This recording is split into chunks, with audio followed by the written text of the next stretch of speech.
In the serene village of Whispering Pines, where ancient oaks whispered secrets to the wind and cobblestone paths led to hidden glens, lived an 80-year-old woman named Miriam. Her cottage was a modest stone house with a slate roof, nestled at the edge of a lush forest. Vines of ivy climbed its walls, and a small herb garden bloomed with lavender and rosemary, scents that reminded her of happier days. Miriam had soft gray eyes that held a lifetime of stories, and her hair, once a vibrant auburn, was now a snowy white pulled into a gentle chignon. She wore simple woolen dresses with embroidered collars, her steps slow but steady.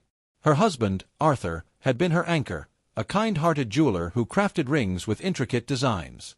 They had shared 58 years together, filled with quiet evenings by the fire, walks in the woods, and a love that felt eternal. Arthur had died 7 years ago from a lingering illness, leaving Miriam alone with their son, Daniel, who had moved to the distant city for work. Daniel called weekly, but the cottage echoed with emptiness, a silence broken only by the tick of an old clock. Miriam's days were routine, brewing herbal tea at dawn, tending her garden, and polishing Arthur's old jewelry tools in the workshop he had built. She missed his touch, his laughter, the way he'd slip a new ring on her finger and call her his eternal bloom. Loneliness wrapped around her like a fog, but she bore it with quiet strength. "Love doesn't fade, it just waits," she'd murmur, echoing Arthur's words. Yet, deep inside, a shadow lingered, a family legend about a cursed ring Arthur had mentioned in his final days. He never explained, only saying it was hidden for good reason.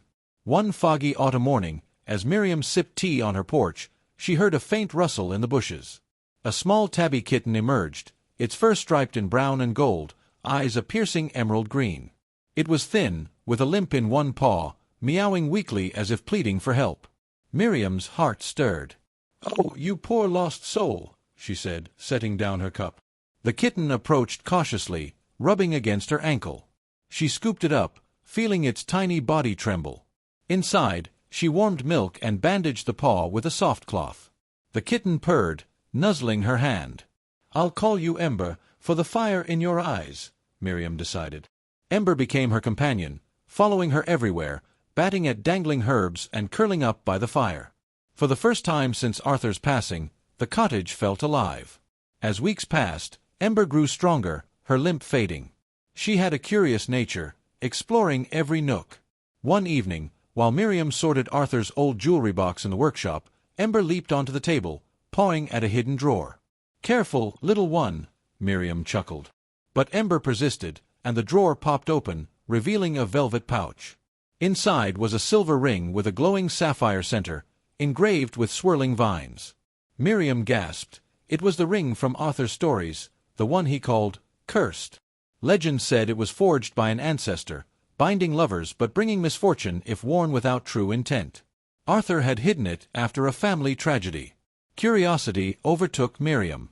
She slipped it on, feeling a warm tingle.